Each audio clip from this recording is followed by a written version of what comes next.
Hello there, dear Sir Tom Phillips. It's such a pleasure and honor to meet you in person. We are sitting in this beautiful sunshine in Bulgaria. Thanks to you, I am in Sofia and having the opportunity to interview you in person.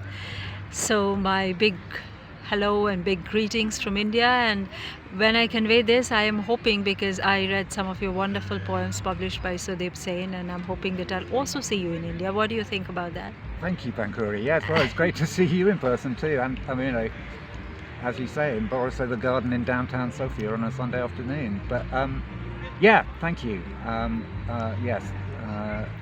That'll be wonderful to have you there and do a poetry workshop. Yeah, that would be great. I would be very interested to do that. I mean, through you, I've made contact with lots of, quite a few Indian writers now. On. So, it's great for me. Wonderful. I hope that happens soon. But this was just a part of the greeting and my extended sort of desire to continue many projects. But I hope that it'll happen, but soon. And I hope we'll meet in many other places. Because I know that when you first came to live in Bulgaria, you were invited to Romania, you were invited to many other places, and you have a history of working in the Balkans. You actually did your PhD on English travel writing in Albania. So before I talk about your poetry books, the most recent one, which I'm really very eager to do you just quickly also want to tell us again about that? Just a little bit, the kind of writings that you looked at. Yeah, sure. I mean, my PhD mainly was my own writing about travelling in the Balkans, which we'd done quite a lot at that point. And so I studied other travel writers who'd written about Albania. And there weren't actually that many books about Albania in English at that time. This is only a few years ago, really 10 years ago, and so I was really intrigued to see what image of the country English language writers had created, and comparing it with my experience of actually being there. So it was sort of putting the research and the academic critique onto, or in combination with my own work. That was the main aim. Wonderful. Yeah. Wow. And have you published it, your dissertation? Well, bits of it. Right. Little sections of it have been published in various places. So some of the travel writing, I mean, my own travel writing has appeared in an anthology or two, I think. And some of my critical writing has been published in, following conferences at universities. I've been to a few conferences in Montenegro and Kosovo, for example, and so papers arising from that PhD. Wonderful. And now let's talk about this book that I have been reading and enjoying, and beautiful poems, and I look forward to translating them all, and someday a whole book for you. But it's very interesting because it is Bulgarian and English, and these are not translations. These are basically original Bulgarian poems written by you and then translated in English by you. And this happened while you were learning the Bulgarian language. Do you want to? And these are called Unknown Translations. Wonderful book with a beautiful cover of your sketch. So congratulations on that. Thank you. But yes, and do you want to talk a little bit about that whole process? Yeah, sure. I mean, I'm aware it's quite an unusual decision to make, to write in another language when you're only just starting to learn it. But that wasn't really how it started. I was just learning Bulgarian, and I was learning it from a book, and back in England. And I thought, well, I need to practice writing Bulgarian. So rather than just writing sort of little essays about going to the shop, I thought, I'll write some little poems in Bulgarian. So I did that, just as exercises. And so I sent them to a Bulgarian friend of ours who lives in London, and said, look, could you just check these and correct my grammar? And I said, they're not really meant to be anything other than exercise. And she came back to me and did that. And she said, you do realise, Tom, these poems are actually really interesting. Yeah. And because she said what I was doing was putting words together in an unusual way in Bulgarian and creating some interesting images. So I carried on writing them, and then a Bulgarian publisher here who runs a company called Scalino, a friend of mine, Amelia, somehow found out about these poems, or that I'd written them in Bulgarian, and she said, look, show me them and see what I think. So she had a look at them. She is a great friend of Alexander Shubanov, the great Bulgarian translator from English into Bulgarian, and he was very kind about them. And so that's really sort of how the book came about. And then Emilia said, you need to publish it in both languages. So I started translating myself from Amazing. Bulgarian into English. And that was very revealing. And I found out that I was writing in a completely different style. I suppose because my language was relatively limited and I hadn't cheated. I didn't go and look words up in a dictionary if I didn't know them in Bulgarian. I said, right, you can only think and you can only write with the words you actually know. So that made me come up with some, write in a very different way, and that's why actually the book is called Unknown Translations. Because I was translating poems from Bulgarian, and it was like translating someone else that I didn't know. It was really quite an odd experience. And then when some of my English friends were reading them in English, they were saying, this is extraordinary. Your whole writing style has changed, like almost overnight. And it got a really nice review. Where someone pointed that out and said they thought it was just really, really interesting. So I'm really glad I did it from that point of view too. Right, and there are some beautiful poems in there. One is about noise. I think I've done that. And yeah, the relationship between noise and silence. Yeah. And living in Bulgaria for 1 month, I've had so much time to think about it because India is so noisy. You will see Yes, I'd only briefly been to Sofia, I think once or twice when I wrote that poem. So. Great. Yeah. And your earlier collections, the second one is called Omaha Burning. That's the first one actually. Okay, that's the Burning first Omaha, one. yeah. Burning Omaha. Yeah.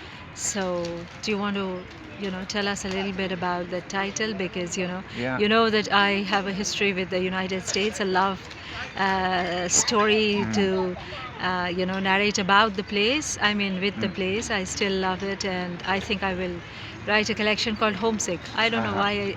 Oh my goodness! But anyways, Yeah. So what I'm trying to say is that.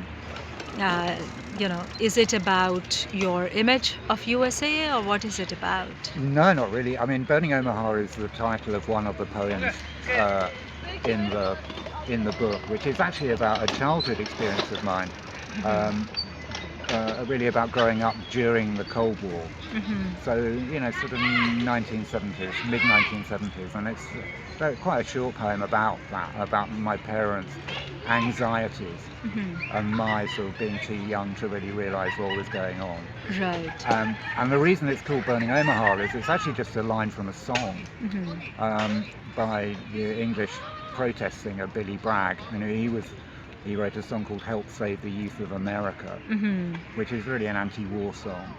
An anti-gun lobby song. No, it's bigger, anti-nuclear.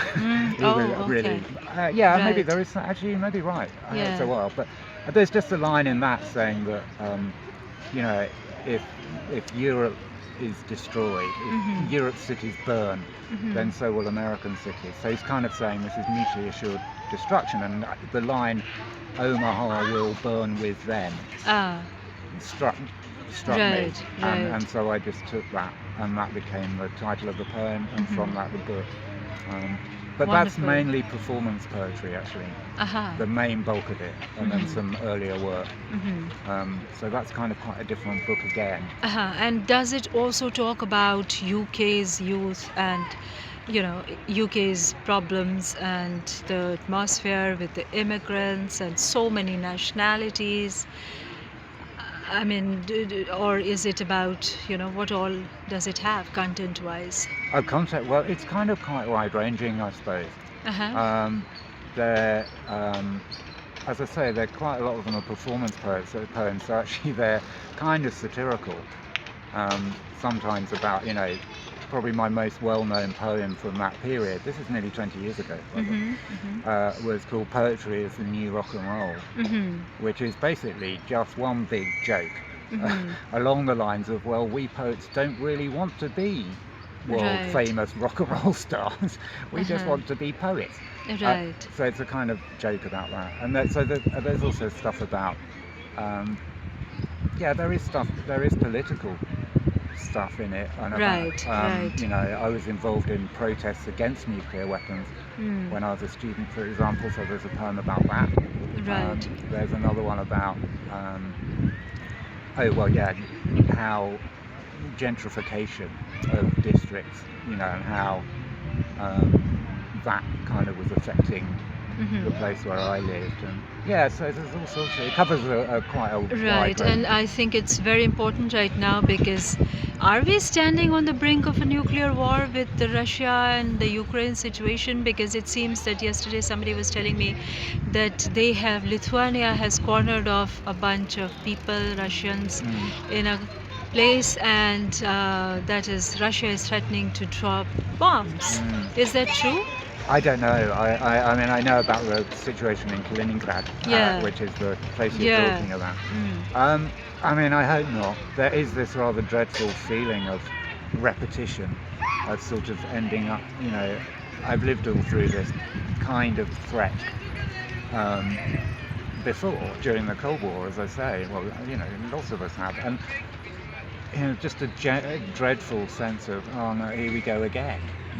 Yeah, So we should have graduated to a peaceful time in the postmodern and post-truth time, but it has actually proved to be post-truth in a literal sense. Everything we spoke, said and believed in has been tested. Yeah, exactly, and I see that happening increasingly, which is really concerning. Right. Now your second book, Recreation Ground. What is it about? Is it about really recreation ground? I mean, as in, like, how much little time do you have for anything leisure, or is it about just the creative process? It's a pun. I mean, it's a deliberate pun on recreation, meaning leisure, and recreation. So, I mean, again, the title of the book comes from actually a very, very short poem, which is just about another childhood memory, actually, about we used to have a rec in what we called the rec in the village where I grew up, a recreation ground, in other words. And I just wrote a little poem about that, really. And then the book was put together with the help of my great friend Peter Robinson, the editor at Two Rivers Press, who published it. And he just said, it's a great, you've got this double meaning of recreation and recreation, and someone, again, when they were reviewing the book, said that that's what a lot of the poems actually are about recreating, or how does poetry recreate certain types of experience. So, wonderful. I mean, the topics and the content, again, is very wide-ranging. I wouldn't like to say, it's got an overall theme. There are quite a few some of the earlier, the travel poems I wrote when we were travelling in Albania are in there, for example. But there are other things too, other themes. Wonderful. And so many of your recent poems are based in Bulgaria, right? And places around. Yes. I mean, I was thinking, I've thought about this and talked to other people about this as well, and I think what happens is when you move to a new place, as we did nearly 5 years ago, I write poems that are, that was me trying to find my place here. Do you know what I mean? Sort of get understand the neighbourhood where I lived and sort of make attachments, actually. So it felt like home. It's part of the homemaking process. Right. So, I mean, I wrote this great long sequence. It's called Kvartal, which is the Bulgarian word for neighbourhood. And I just sat on my balcony one summer. I think it was the second summer I was here. And it's like a diary almost. just sort of the observations about the people in our street. Yeah. You know, lots of poems about the dogs that live in our street, or about and so on and so on. So I do really like that. Wonderful. I do. And do you plan to write a travelogue of your own in the near future? Funnily enough, before I met you here, I was just thinking, I've got all this material. What am I going to do with it? So I am actually thinking about Travel diary. or making some kind of almost like a collage book. Yeah, with bits impressions. of prose, bits of poetry, maybe some, not analytical really, but like non-fiction and fiction, and maybe even some of the bits of the dramas that the theatre plays I've written set in the Balkans. Amazing. Maybe make it's just it's like I say, this is an idea I had this morning. Wow. So yeah. I haven't No, but thought it through. I would say that have the plays separately. Well, or, I don't. Like I say, I don't know. It probably would just be individual speeches from the play, so you wouldn't, you wouldn't even probably know it was from a play. Right. And I hope that they are enacted someday soon. They have been. No, they all have been. Oh, they all have Yeah, been. yeah, Wow. yeah. Back in back in the UK, I wrote. I wrote lots of plays, but the ones that are about here, or the Balkans, actually, there's an autobiographical one called I Went to Albania, which is a one-man show. That's me, and I perform it. It just tells a little episode. Oh, wow. From the first time we went to Albania, and then I kind of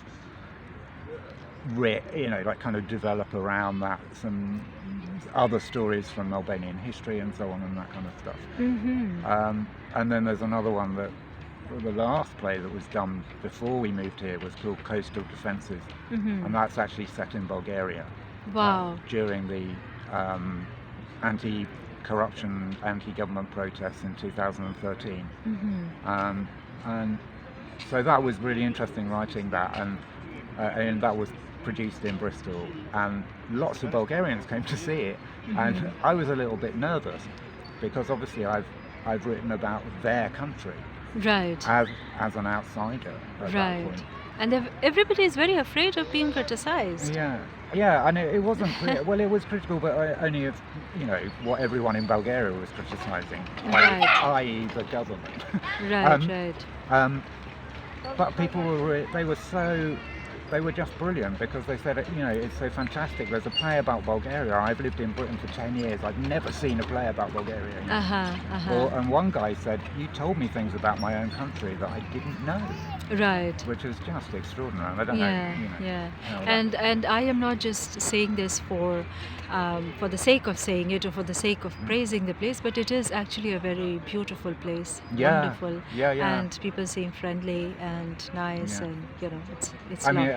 Part of my motivation for writing the play was that people just don't know anything about it. Right. In the UK.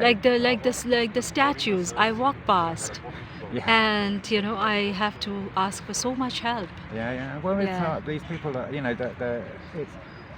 I don't know what it is, but I mean, even my mother-in-law, my wife Sarah's mum, once confessed that she thought it was somewhere near Kazakhstan. So she imagined it as being like on the steppes, right, and that we lived in tents, and kind of were effectively nomads. And I remember she came to visit, and I was a bit nervous because I thought, what's she going to make of this place, And she arrived in Sofia and immediately just said, God, it's really beautiful, isn't it? And I said, yeah, you see, now you understand why we're here. Exactly. It's not madness. It's not, absolutely not. And I just wanted to say something about the statues, that at least they are there, of poets, of writers, of revolutionaries. We need more such things in India, so we live with our own history a little bit more, and especially with the arts. We need statues of poets and writers everywhere. I think and house museums. There's so many around. I think one of the things about Bulgarian history which is interesting is that in the 19th century, Uh-huh. when the Bulgarian Renaissance happened, Right. where after nearly 500 years of Ottoman occupation at that point, people suddenly remembered they were Bulgarians, if you see what I mean. So writers, poets, artists played an enormously important role in kind of setting up the situation for then there to be actual revolution or uprisings against the Ottomans. So